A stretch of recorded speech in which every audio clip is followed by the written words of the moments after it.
hari ini anak-anak kita akan belajar tentang mata pelajaran IPA kelas 5, yaitu tentang pernafasan pada hewan. Nah, sebelum kita masuk ke dalam materi, Ibu tanya, apa yang dimaksud dengan makhluk hidup?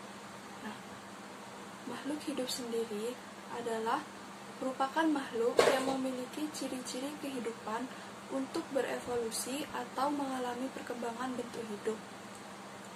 Nah, ciri-ciri makhluk hidup itu sendiri ada 7. Yang pertama, bergerak, bernafas, membutuhkan makan dan minum, menyesuaikan diri dengan lingkungan, berkembang biak, menanggapi rangsangan, dan yang terakhir, tumbuh dan berkembang. Nah, bergerak. Makhluk hidup melakukan pergerakan, namun gerakan tersebut tidak harus berpindah tempat. Gerak adalah perubahan posisi suatu makhluk hidup terhadap suatu acuan tertentu. Manusia, hewan, dan tumbuhan bisa bergerak pada sebagian atau seluruh bagian tubuhnya.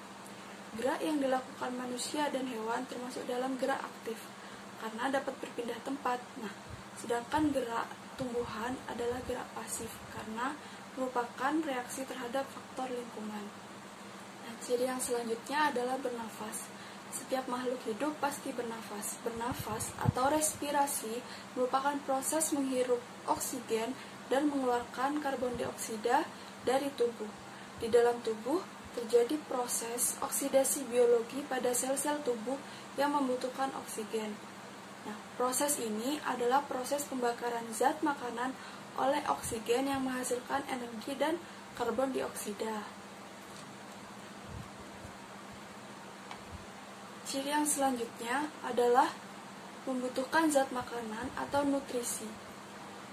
Zat makanan dimanfaatkan oleh tubuh untuk yang pertama, menghasilkan energi atau tenaga untuk melakukan aktivitas hidup. Yang kedua, memelihara jaringan dan mengganti sel-sel tubuh yang rusak. Yang ketiga, mengatur berbagai proses metabolisme tubuh. Yang keempat, sebagai pertahanan tubuh terhadap berbagai macam penyakit. Ciri yang selanjutnya adalah beradaptasi. Makhluk hidup melakukan adaptasi untuk bertahan hidup. Adaptasi adalah kemampuan untuk menyesuaikan diri dengan lingkungannya. Tanpa beradaptasi, makhluk hidup tidak dapat bertahan hidup karena harus berpindah tempat atau mati. 3 jenis adaptasi yang dilakukan makhluk hidup adalah adaptasi morfologi, tingkah laku, dan fisiologi. Ciri yang selanjutnya adalah berkembang biak. Nah, saat memasuki usia tertentu, makhluk hidup siap untuk berkembang biak. Tujuan dari berkembang biak adalah memperbanyak diri dan menjaga kelestarian jenisnya agar tidak punah. Ada beberapa jenis cara berkembang biak pada makhluk hidup, diantaranya ada 3, yaitu yang pertama bertelur, beranak, dan yang terakhir bertelur dan beranak. Ciri yang selanjutnya bereaksi terhadap rangsangan. Nah, ciri-ciri makhluk hidup selanjutnya adalah bereaksi terhadap rangsangan. Mereka mampu menerima dan menanggapi rangsangan berupa cahaya, sentuhan, bunyi, bau, dan rasa. Contoh dari ciri makhluk hidup ini adalah saat kita tiba-tiba tersandung dan jatuh kemudian berteriak kesakitan. Ciri yang selanjutnya adalah tumbuh dan berkembang. Nah, kita pasti pernah tiba-tiba mengingat masa kecil saat badan masih tidak terlalu tinggi. Namun seiring berjalannya waktu, kita semakin bertambah tinggi dan berat semakin bertambah. Ini adalah ciri dari makhluk hidup yang tumbuh dan berkembang. Nah, pertumbuhan merupakan proses perubahan ukuran yang bersifat kuantitatif atau dapat diukur. Nah, pada usia tertentu, pertumbuhan manusia dan hewan akan berhenti. Namun, tumbuhan hampir selalu tumbuh sepanjang hidupnya. Nah, anak-anak, dari ciri-ciri yang sudah tadi Ibu sebutkan, salah satunya adalah bernafas. Nah, hari ini kita akan membahas tentang pernafasan pada hewan. Nah, pernafasan pada hewan sendiri itu dibagi menjadi bermacam-macam. Pernafasan pada hewan sendiri itu dibagi menjadi 7. Yang pertama, pernafasan pada cacing, pernafasan pada hewan serangga, pernafasan pada ikan, pernafasan pada amfibi, pernafasan pada reptil, pernafasan pada burung, dan yang terakhir pernafasan pada mamalia. Nah, yang pertama pernafasan pada cacing. Pernafasan pada cacing tidak mempunyai alat pernafasan khusus. Cacing bernafas melalui permukaan kulitnya. Kulit cacing selalu basah dan berlendir untuk memudahkan penyerapan oksigen dari udara. Oleh karena itu, cacing menyukai tempat yang lembab dan untuk menjaga supaya kulit tubuhnya selalu basah dan berlendir. Nah, di bawah permukaan kulit cacing yang tipis, terdapat pembuluh udara. Saat udara masuk melalui kulit, oksigen diikat oleh darah. Pada darah, cacing terkandung hemoglobin sehingga mampu mengikat oksigen. Oksigen yang diikat oleh hemoglobin lalu diedarkan ke seluruh tubuh. Zat sisa pembakaran berupa karbon dioksida dan uap air dikeluarkan dari tubuh juga melalui permukaan kulit cacing. Yang selanjutnya ada pernafasan pada serangga. Seperti hewan lain, serangga bernafas dengan menghisap oksigen dan melepaskan karbon dioksida. Namun, alat pernafasan serangga berbeda dengan hewan lain. Alat pernafasan serangga berupa trakea, yaitu sistem tabung yang memiliki banyak percabangan di dalam tubuh. Percabangan trakea disebut trakeola. Trakea mengedarkan oksigen langsung ke semua sel tubuh dan organ serta menyerap karbon dioksida dari semua sel tubuh untuk dibuang. Udara memasuki trakea melalui pori-pori kecil di permukaan tubuh serangga yang disebut spirakel.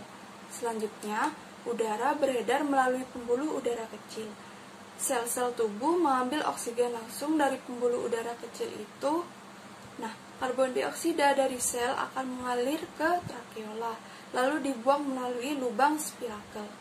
Yang selanjutnya, pernafasan pada ikan. Ikan bernafas dengan organ khusus mirip saringan yang disebut insang. Insang berbentuk lembaran tipis, berwarna merah muda dan selalu lembab. Insang terdapat tepat di belakang rongga mulut pada kedua sisi kepala ikan. Biasanya insang dilindungi oleh selaput atau rangka yang disebut tutup insang atau operculum. Di balik tutup insang ini terdapat 4 deret insang yang saling tumpang tindih. Pada insang terdapat pembuluh darah halus. Pembuluh darah itu dapat menyerap oksigen yang terkandung dalam air dan melepaskan karbon dioksida dari darah insang. Juga berfungsi sebagai alat pengeluaran garam-garam dan sebagai penyaring makanan. Untuk memperoleh cukup oksigen, mulut ikan dan insang bekerja bersama-sama seperti pompa isap air. Pertama-tama, tutup insang menutup. Secara bersamaan, mulut terbuka dan dinding mulut mengembang. Saat itulah air terhisap masuk. Kedua, rongga mulut menyempit dan mulut menutup. Secara bersamaan, tutup insang terbuka. Akibatnya, air keluar dari mulut dan melewati insang. Saat itulah oksigen dari dalam air terserap dan karbon dioksida dikeluarkan. Yang selanjutnya, pernafasan pada amfibi. Katak termasuk hewan amfibi, yaitu hewan yang hidup di darat dan di air. Saat masih berupa kecebong, katak hidup di dalam air dan bernafas menggunakan insang. Insang kecebong terletak di luar tubuhnya dan terdiri atas lembaran kulit halus yang mengandung kapiler darah.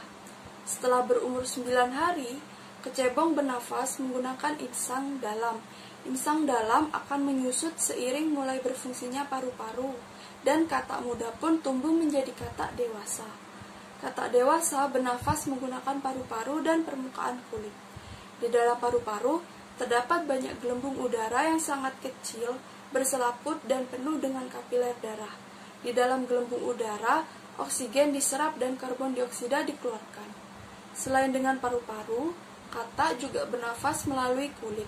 Permukaan kulit katak selalu basah agar memudahkan penyerapan oksigen dari udara. Yang selanjutnya, pernafasan pada hewan reptil. Hewan yang termasuk jenis reptil diantaranya ialah ular, kadal, cicak, buaya, dan biawak. Reptil bernafas menggunakan paru-paru. Udara masuk melalui hidung, lalu ke batang tenggorokan, lalu ke paru-paru. Paru-paru reptil terletak di dalam rongga dada dan dilindungi oleh tulang rusuk. Paru-paru reptil sederhana dengan beberapa lipatan dinding yang dapat memperbesar permukaan paru-paru. Namun, paru-paru kadal dan buaya lebih kompleks dengan beberapa belahan dan bertekstur seperti spons. Pada reptil yang sering berkubang di air seperti buaya, lubang hidungnya dapat ditutup selama menyelam. Dengan begitu, air tidak akan masuk ke dalam paru-paru. Yang selanjutnya, penafasan pada burung atau aves. Burung bernafas dengan sepasang paru-paru. Paru-paru burung terletak di dalam rongga dada. Udara yang mengandung oksigen masuk melalui lubang hidung pada pangkal paru sebelah atas. Selanjutnya, udara masuk ke pembuluh udara yang disebut trakea. Dari trakea, udara sebagian masuk ke paru-paru dan sebagian lagi masuk ke kantong udara. Burung menghirup udara sebanyak-banyaknya saat tidak terbang. Sebaliknya, saat terbang, burung tidak menghirup udara. Udara dihembuskan dari kantong udara ke paru-paru. Kantong udara burung berfungsi sebagai tempat menyimpan udara. Saat tidak terbang, burung menghirup udara sebanyak-banyaknya. Udara yang dihirup itu kemudian disimpan dalam kantong udara. Nah, saat terbang, burung tidak menghirup udara, melainkan mengambil dari kantong udara. Kantong udara juga membantu burung saat terbang, membantu mencegah hilangnya panas tubuh yang terlalu besar dan memperkeras suara. Nah, yang terakhir ada penafasan pada mamalia. Nah, mamalia sendiri adalah jenis hewan yang menyusui anaknya. Ada dua jenis mamalia, yaitu mamalia darat dan mamalia air. Mamalia darat misalnya kambing, sapi, kerbau, dan kuda. Mamalia air misalnya paus, lumba-lumba, duyung. Dan alat penafasan mamalia darat terdiri atas hidung, pangkal tenggorokan, batang tenggorok, dan paru-paru. Pada mamalia air, hidungnya dilengkapi dengan katup. Saat mamalia tersebut menyelam, katup akan menutup. Sebaliknya, saat mamalia tersebut muncul ke permukaan air, katup terbuka. Saat itulah mamalia air tersebut akan menghirup oksigen serta mengeluarkan karbon dioksida dan uap air. Nah, anak-anak, sekian video pembelajaran yang sudah Ibu jelaskan barusan. Semoga video pembelajaran ini bisa bermanfaat untuk kalian semua. Terima kasih.